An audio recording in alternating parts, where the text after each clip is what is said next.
ahli kedokteran jiwa mengatakan ada beberapa kriteria yang mengidentifikasikan gangguan mental bila terjadi ketergantungan media sosial yang dapat mengganggu fungsi kognitif atau perilaku hingga penurunan produktivitas.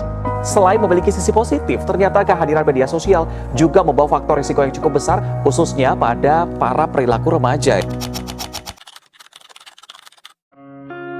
Pernah nggak kamu merasa bersalah karena telat balas chat atau takut dianggap cuek padahal cuma lagi pengen istirahat dari media sosial? Di era digital 5.0 sekarang ini, kehadiran kita di ruang digital seakan menjadi hal yang tak terpisahkan dari kehidupan kita sehari-hari. Notifikasi, centang biru, bahkan status online pun seakan membentuk ekspektasi sosial.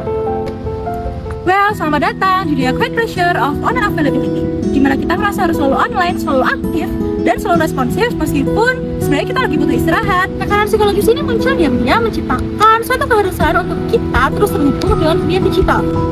Dikutip dari Pew Research Center tahun 2022, sebanyak 46% remaja merasa kalau mereka harus selalu online sepanjang hari. Hal ini menunjukkan tingginya aktivitas digital yang lambat laun akan mempengaruhi kondisi psikologis mereka. Jadi, gimana sih quiet pressure of online availability ini bisa terbentuk? Menurut studi, setidaknya ada 5 penyebab kenapa fenomena ini bisa terjadi. Yang pertama, adanya kebiasaan untuk membalas chat atau pesan secara cepat dan sat-set. Jadi, telat berapa menit aja udah dianggap suatu perilaku yang negatif. Yang kedua, ekspektasi dari orang lain. Misalnya, dari atasan, dari rekan kerja, dari teman, maupun dari keluarga untuk selalu online dan siap balas chat kapan aja. Gak boleh meleng sedetik pun. Yang ketiga, takut kalau misalnya ketinggalan informasi atau kesempatan penting di media sosial atau di grup chat. Atau bahasa lainnya, FOMO, Fear of Missing Out. Yang keempat, chat dan notif yang masuk secara terus-menerus sehingga mengganggu waktu kita untuk istirahat. Dan yang terakhir, lingkungan yang selalu menuntut kita untuk selalu siap sedia meskipun dihubungi di waktu-waktu tertentu yang seharusnya nggak boleh diganggu. Misalnya, lagi me time, lagi liburan, atau lagi family time.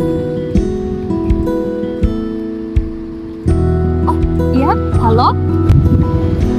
Nah teman-teman, great pressure of online availability ini bisa berdampak dari kita loh. Yang pertama, stres dan kecemasan. Saat notifikasi terus berdatangan, rasanya seperti dikejar-kejar. Kadang ada rasa malas untuk merespon, tapi seolah ada yang memerintah kita untuk langsung merespon. Nah, yang kedua bisa mengganggu jam tidur. Malam pun tak jadi waktu istirahat. Notifikasi bisa datang kapan saja, seolah memanggil kita untuk terus hadir.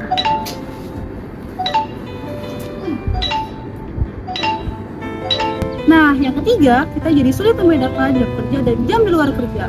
Lambat laun, batas antara waktu pribadi dan waktu kerja pun menghilang. Kita balas chat sambil sarapan, bahkan di waktu libur. Sampai lupa kapan waktu untuk diri sendiri. Nah, buat menghindari quiet pressure of online availability, kamu bisa ikuti tips ini biar gak lagi merasa harus online setiap saat. Caranya, yang pertama, aktifkan mode DND atau Do Not Disturb ketika berada di luar jam kerja atau saat-saat pribadi. Misalnya, waktu weekend atau waktu liburan. Dengan ini, kamu bisa memberikan waktu buat diri sendiri tanpa adanya gangguan notifikasi. Yang kedua, buat jadwal offline day, di mana kamu membatasi konsumsi media sosial dan terlepas dari dunia digital. Jadwal ini memberikan waktu buat diri sendiri dan buat pikiranmu biar terlepas dari dunia digital. Nah, buat tips yang ketiga, kamu bisa belajar buat gak merasa bersalah ketika off dari sosial media. Hal ini bukan berarti kamu mengabaikan pesan dari orang lain, tapi kamu belajar buat ngasih waktu buat diri sendiri. Nah, yang terakhir, kamu bisa melakukan aktivitas yang bermanfaat secara offline seperti membaca, nulis, berolahraga, atau melakukan interaksi sosial dengan orang lain. Terus gimana kalau ternyata kita udah mengalami quiet pressure of online availability? Kamu bisa melakukan digital detox. Nah, digital detox ini adalah upaya bagaimana kamu mengurangi penggunaan perangkat digital seperti tablet, handphone, dan laptop. Nah, digital detox ini ada banyak sekali ragam. Misalnya, kamu bisa membatasi penggunaan media sosial, atau kamu bisa puasa sosial media. Misalnya seperti ini, atau ini.